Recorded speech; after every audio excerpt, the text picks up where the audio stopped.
Eu queria chamar o nosso querido Padre Eduardo José. Ele vai falar: por suas chagas nós somos curados. Já vai recebendo esse momento, mas antes do Padre chegar, você vai compartilhar essa live. Você vai chamar todas as pessoas para rezarmos juntos, nesse dia tão especial, na autoridade do poder da Santa Cruz, com a relíquia da Santa Cruz que está aqui. O nosso Padre vai falar sobre o poder da palavra, e na autoridade da palavra de Deus nós vamos clamar a misericórdia do Senhor. Então compartilha generosamente, deixa o seu like. Depois de deixar o seu like, compartilha e fala: hoje é uma noite de libertação, hoje é uma noite de quebra de maldições, hoje é uma noite em que a Santa Cruz vai ser erguida, a cruz do madeiro vai ser erguida, e nós vamos clamar o poder de Deus para que seja afastada toda ação do inimigo da nossa vida. Ó cruz gloriosa, ó cruz gloriosa, ó cruz. Ó cruz gloriosa, ó cruz gloriosa, ó cruz. Ó cruz gloriosa, ó cruz gloriosa, ó cruz. Em ti triunfar, o Senhor, Rei dos anjos, em ti triunfar. O Senhor, Rei dos anjos, em ti triunfar. O Senhor, Rei dos anjos.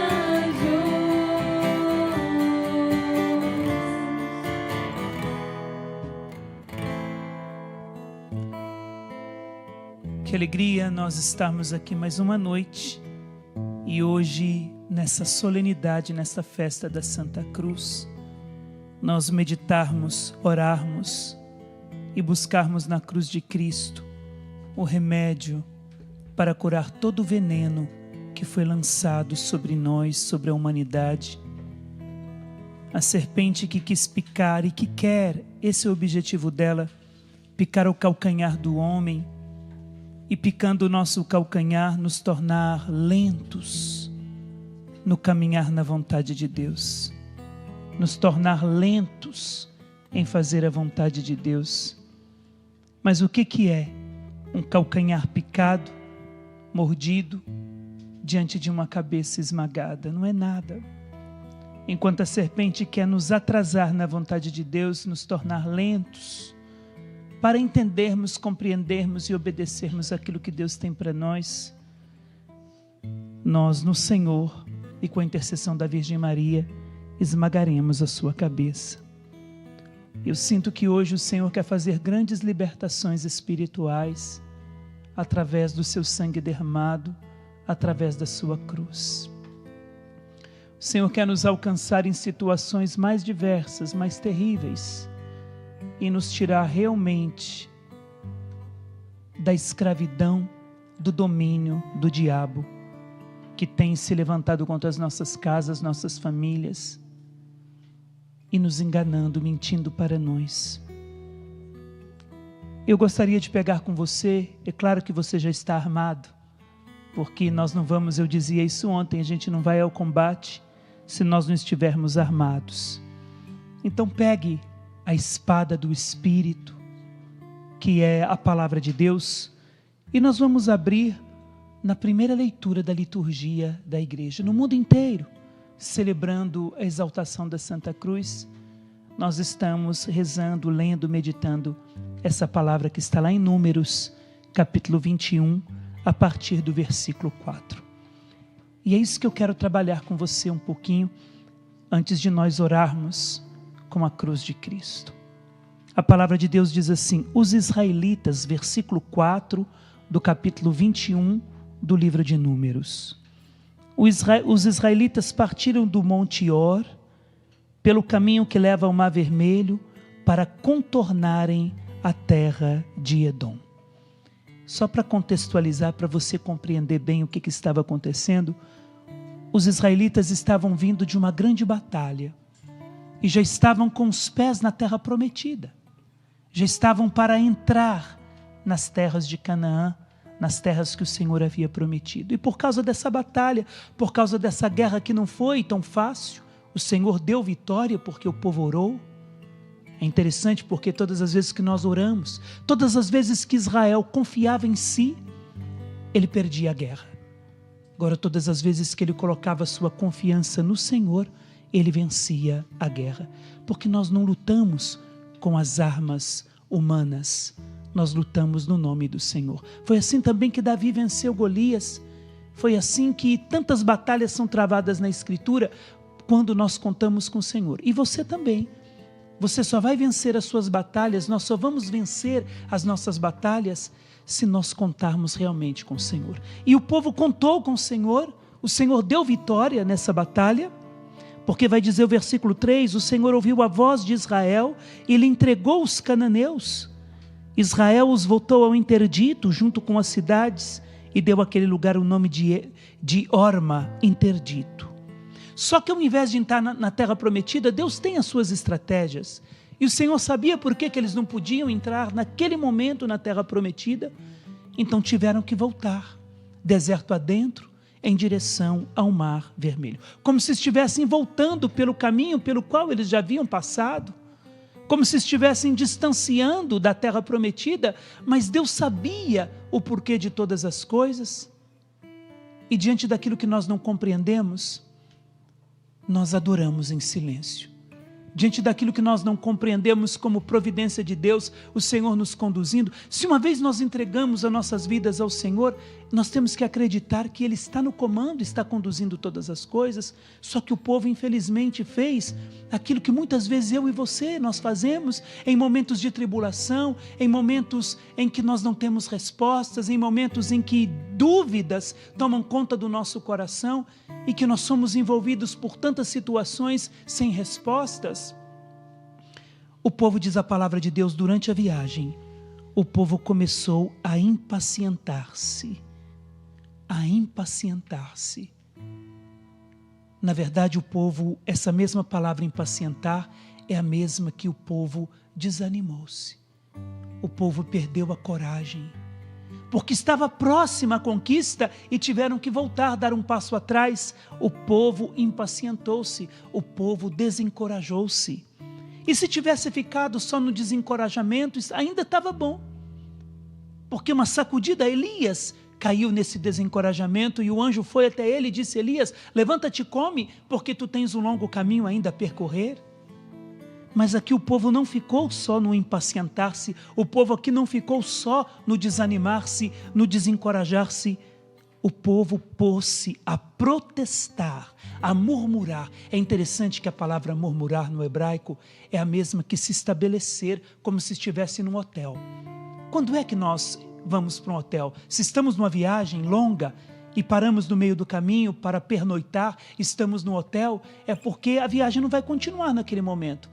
É parar para continuar a viagem depois. Então murmurar significa que nós paramos. Todas as vezes que nós murmuramos, nós não avançamos, nós paramos, nós estagnamos, nós não avançamos na vontade de Deus. Isso é próprio do diabo, desculpa falar o nome dele assim, mas é próprio do mal, do inimigo, picar o nosso calcanhar. Isso está lá no livro do Gênesis, para nos colocar, nos tornar lentos nesse caminhar e nos fazer parando e não avançarmos na vontade de Deus, no querer de Deus, naquilo que Deus sonhou para mim e para você.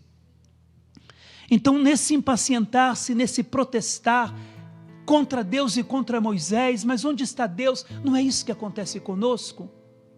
Em tempos difíceis, se nós não temos realmente uma busca verdadeira, sem hipocrisia, sem máscaras, se nós não buscarmos o Senhor de todo o nosso coração, nós acabamos virando personagens, ao invés de sermos pessoas verdadeiras diante de Deus. E nessa hora, tantos questionamentos, tantas murmurações, na boca de alguns saem até blasfêmias. Onde está Deus? Cadê Deus que não vê essa situação? Cadê Deus que me abandonou? E começaram a protestar contra Deus e Moisés, dizendo: por que nos fizeste sair do Egito para morrermos no deserto? É como se Deus tivesse perdido o controle da situação.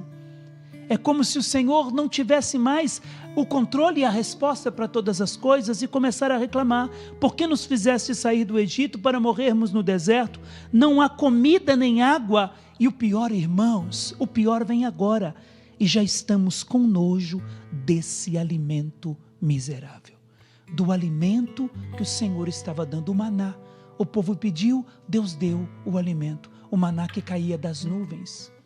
Só que aqui é interessante que alguns estudiosos, alguns rabinos vão dizer que o povo disse, estamos com nojo desse alimento miserável, na verdade desse alimento que nos envenena, porque é muito interessante, alguns rabinos dizem que esse alimento não era excretado pelo corpo, eles comiam, o alimento ficava no corpo. Então na cabeça deles, dos israelitas, estavam sendo envenenados. Olha o que o diabo faz conosco, nos faz desconfiar daquilo que Deus está nos dando, nos faz desconfiar dos dons de Deus, e nós acabamos diminuindo os dons de Deus. Aquilo que Deus nos dá para vivermos, nós achamos que aquilo está nos envenenando, e acabamos dizendo, estamos com nojo deste alimento miserável, desse alimento nojento.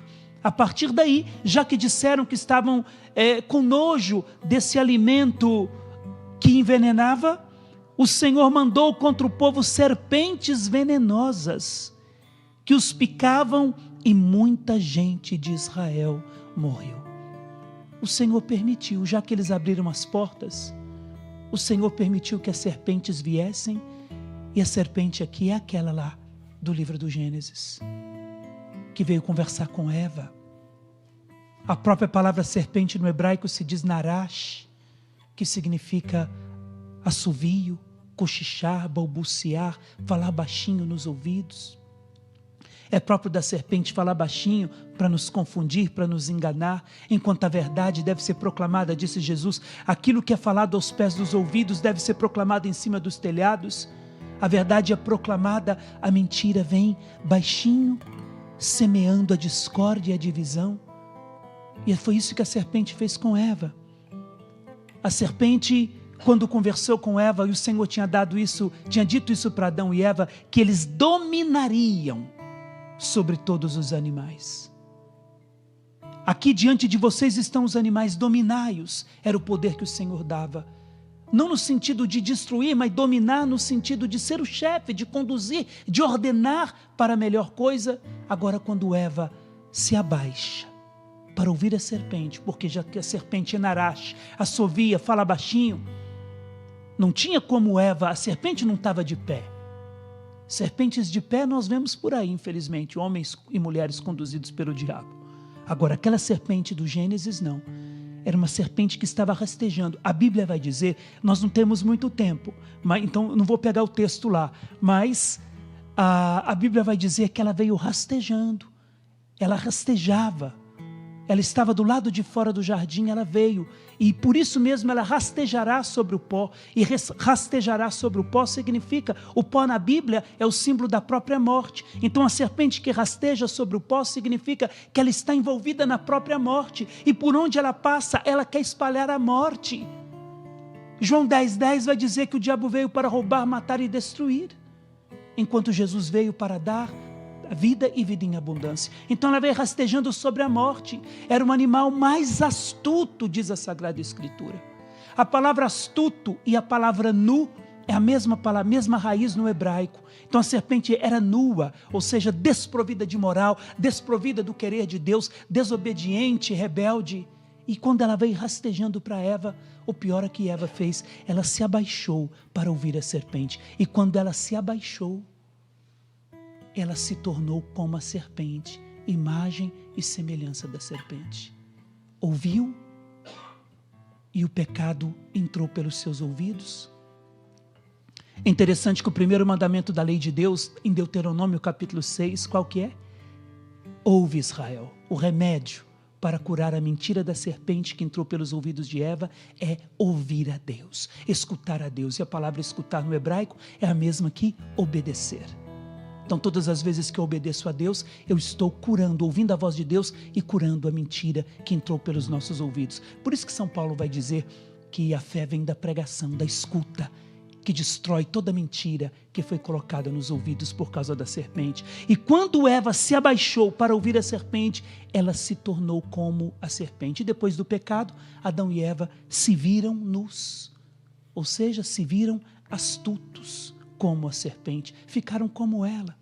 Ela conseguiu injetar neles o veneno, e nós estamos colhendo ainda o preço desse veneno que foi injetado nos ouvidos, no coração, nos sentimentos, nas emoções. O homem foi criado totalmente equilibrado, e a partir daquele momento, o homem que deveria dominar foi dominado. São Pedro, na sua segunda carta, vai dizer que nós somos escravos daquilo que nos domina. E o homem se tornou, então ficou dominado pela serpente. Então é essa mesma serpente que veio. E olha o que diz a palavra: então o Senhor mandou contra o povo serpentes venenosas, aquele veneno do pecado, aquele veneno de morte, porque uma vez que o homem pecou, a Bíblia vai dizer para nós que a morte entrou na vida dos homens, a morte entrou no mundo.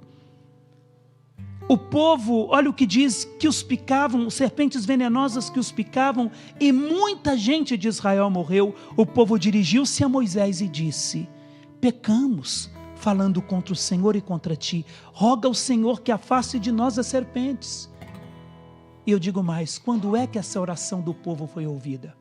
Quando é que Moisés intercedeu pelo povo e o Senhor lhe respondeu? Quando foi que realmente essa oração de Moisés foi ouvida? Quando o povo disse: roga ao Senhor que afaste de nós as serpentes, e Moisés rogou. Quando é que essa oração foi ouvida? Quando Jesus se entregou na cruz. Ali a oração de Moisés foi ouvida, porque ali ele destronou a serpente que reinava e que nos dominava. É por isso que a Virgem Maria, isso é belíssimo, por isso que a Virgem Maria disse para o anjo: eis aqui a escrava do Senhor. Se São Pedro diz que nós somos escravos daquilo que nos domina, Eva foi dominada pela serpente, se tornou escrava da serpente. Quando a Virgem Maria disse: eis aqui a escrava do Senhor, ela estava dizendo: eu sou escrava daquilo que me domina. Não é mais a serpente que me domina, porque ela dominou Eva. Em mim ela não tem espaço. Então eu sou escrava daquele que me domina inteiramente, que é o Senhor. Ali a serpente foi destronada. Até ali, a Virgem Maria deu limites para a serpente.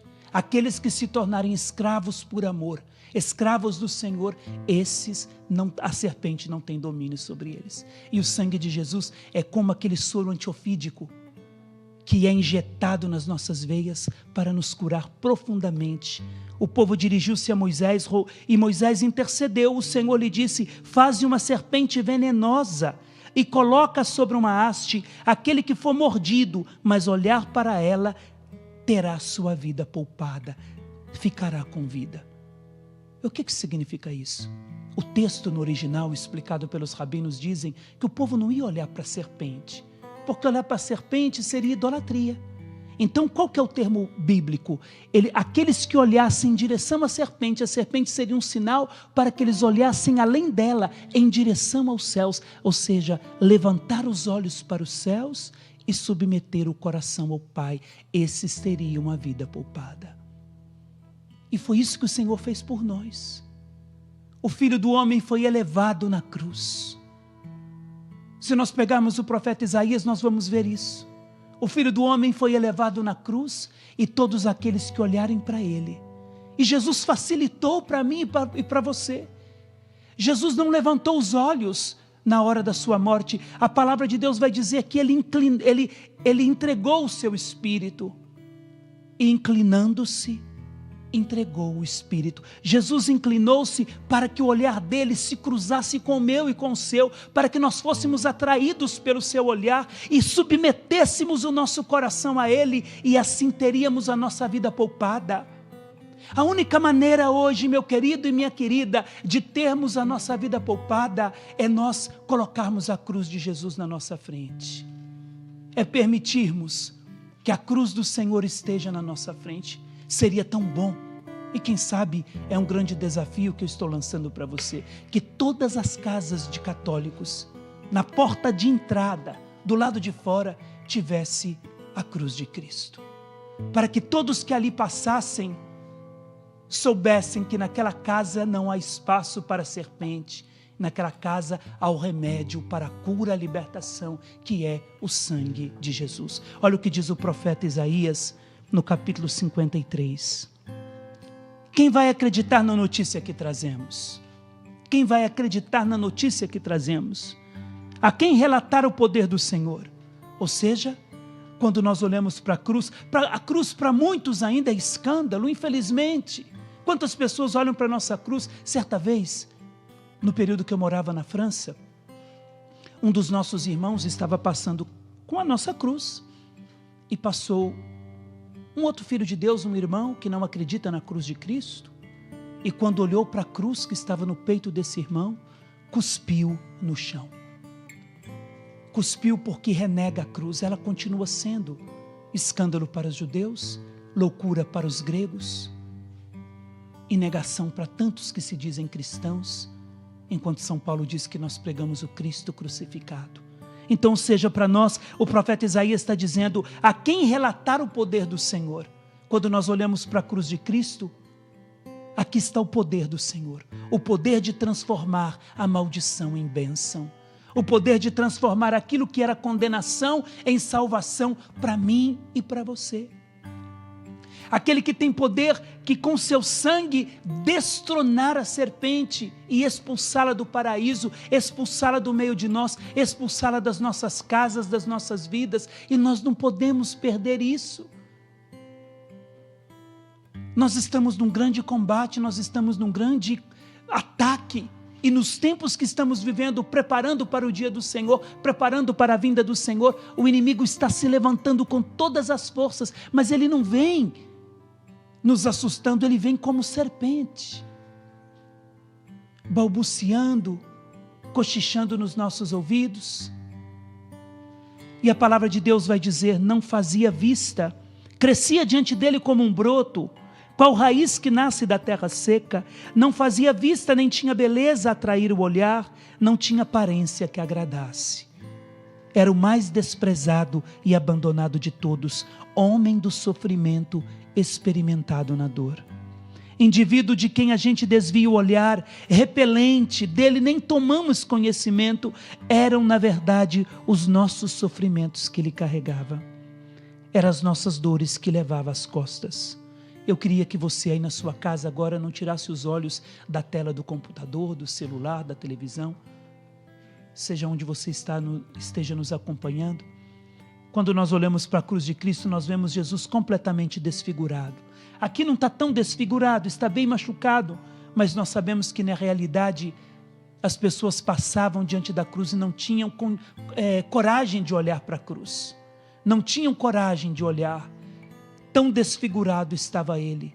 Nós poderíamos dizer que Jesus estava como uma bola de massa, nenhum osso se quebrou, mas estava completamente desfigurado. Por quê?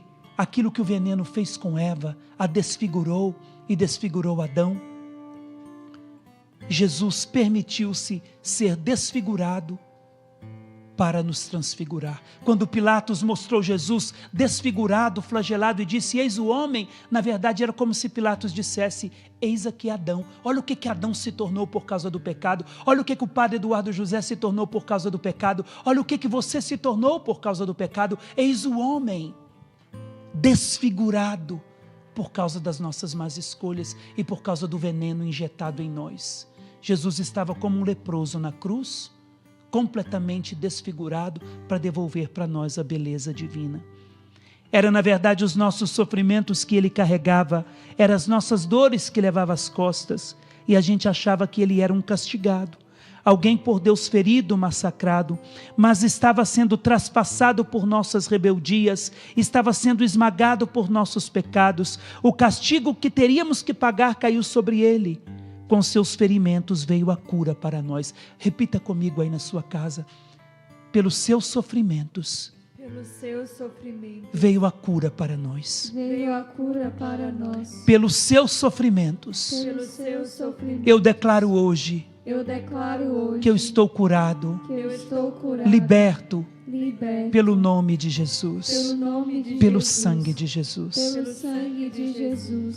Eu queria contar para vocês, dar um testemunho de um fato extraordinário. Quando eu tive a possibilidade, o Senhor me levou até o México e visitando a Catedral do México, lá eu me deparei com uma cruz chamada Cruz do Veneno.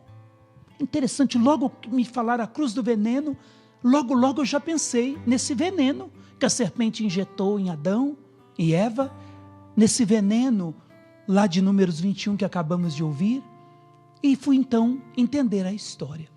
Lá por volta dos anos 1602, padres dominicanos chegaram ao México. E na capela do seminário eles tinham uma cruz como esta, tão branca como se fosse um mármore, como a nossa cruz, mas era muito branca, como se fosse realmente mármore.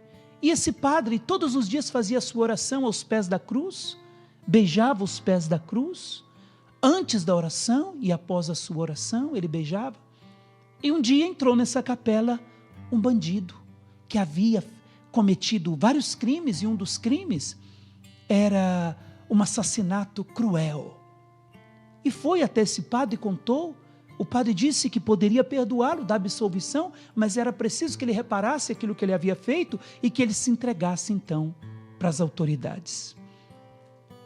O penitente ficou com medo do padre contar o pecado dele para as autoridades, para os policiais, e ele ficou ali de butuca, escondido, querendo matar aquele sacerdote. O que ele fez? Ele foi lá e passou o veneno, um veneno forte, nos pés do crucificado, para que quando o sacerdote fosse beijá-lo, como beijava de costume, durante a noite ele morresse com aquele veneno nos seus lábios.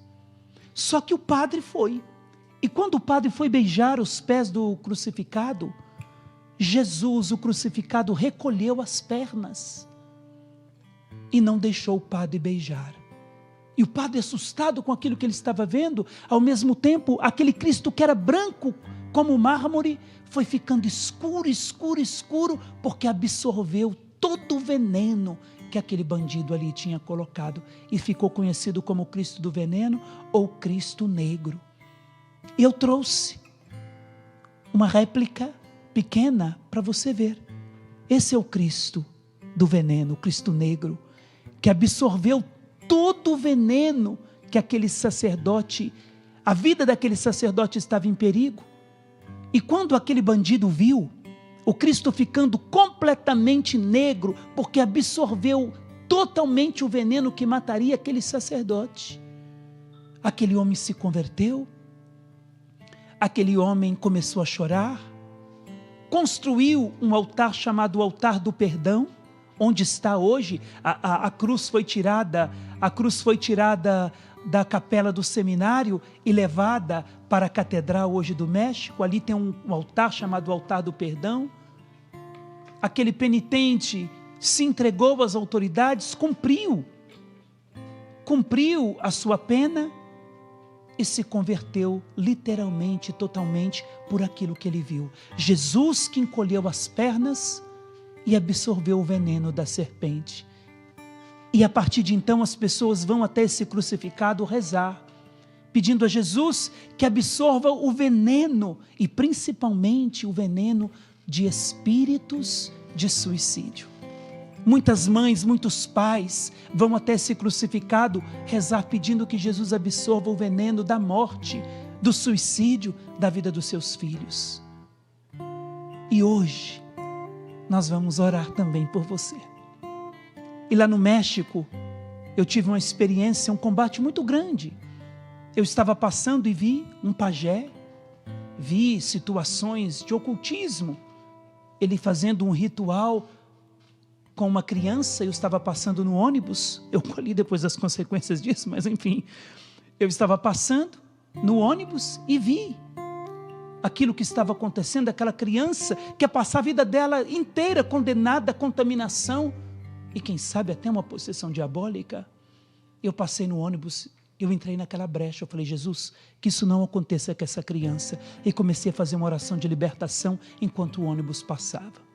Naquela noite mesmo eu comecei a passar mal, com uma diarreia forte, que durou 23 dias. Eu cheguei a 72 quilos, não tinha forças mais, já tinha ido ao médico, feito todo tipo de exame de bactéria, de vírus, tomando remédios fortes para cortar a diarreia, nada funcionava. Eu vou ser bem sincero com você, eu ia para o banheiro, eu não tinha mais força de sair do vaso sanitário, porque você imagina, 23 dias nessa situação. E um dia, ali mesmo no banheiro, eu falei, Jesus, mas o que está acontecendo comigo? 23 dias assim, e na hora eu me lembrei daquela situação no México. Falei, oh meu Deus, por que eu não me lembrei disso antes?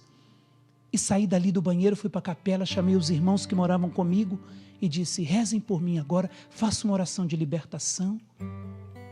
E quando os irmãos acabaram de rezar e que falaram o amém da oração, literalmente eu senti uma dor na barriga, saí da capela, fui ao banheiro e fiz as minhas necessidades todas normais, como se nada tivesse acontecido. Porque eu entrei naquele combate. Nós não estamos lutando contra homens de carne. Nós estamos lutando contra espíritos do mal espalhados nos ares. E hoje, o Cristo negro, o Cristo do veneno, quer absorver todos os venenos da sua casa.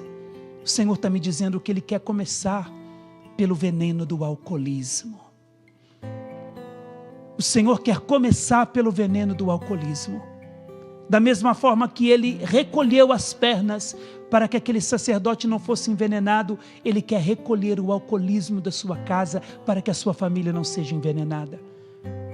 Você, mulher que tem um marido alcoólatra, ou você, marido que tem uma esposa alcoólatra, ou vocês, pais que têm filhos alcoólatras, o Senhor quer recolher agora os copos de álcool, as garrafas de álcool da sua casa. Ele mesmo vai absorver esse veneno, o Cristo negro, o Cristo do veneno, no dia da exaltação da Santa Cruz, porque Ele levou sobre si as nossas enfermidades, sim, mas Ele levou sobre si também todos os venenos que a serpente lançou sobre nós. Senhor, nós estamos aqui na Tua presença e nós vamos começar esse terço do combate.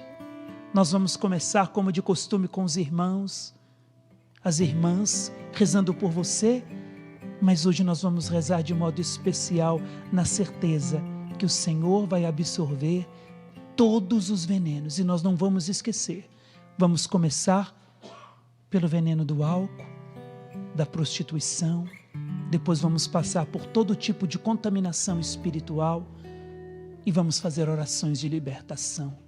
Exorcizar a sua casa daqui onde nós estamos, para que a sua casa se torne um templo, o Calvário, onde a cruz de Cristo será erguida, e hoje nós contemplaremos a vitória de Jesus. Diga comigo, eu creio, Senhor. Eu creio, Senhor. Eu creio, Senhor. Eu creio, Senhor. Que nenhum veneno é maior, é mais forte, que o Teu sangue redentor. Que o Teu sangue redentor. O Teu sangue vai correr sobre as minhas veias. O Teu sangue vai correr sobre as minhas veias. E exorcizar todo resquício de veneno. Lançado pela serpente. Porque Jesus Cristo é o Senhor. Amém. Amém. Eu convido você, o padre está com a cruz do veneno na mão, a cruz que retirou o veneno, que era para matar aquele sacerdote. Nosso Senhor ficou negro, mas trouxe a vida, e nós queremos pedir a vida para cada um de nós. Eu vou pegar a cruz, você também pegue a sua cruz. Nós vamos pegar a arma da alma amante guerreira. Nós vamos rezar com essa canção. Você vai clamando o poder da Santa Cruz já sobre a sua casa e sobre a sua vida. Vai rezando, clarão que resplandece, eterna luz, arma da alma, amante guerreira. Vai ministrando essa oração sobre você. Nosso querido Padre Eduardo já vai deixando a sua cruz erguida. Você ergue também a sua cruz na autoridade de filho e filha amado de Deus e vai proclamando isso. Ori candarabalari, xerebi candarabalari, queribi candarabalari, iri andereberio xarabalari.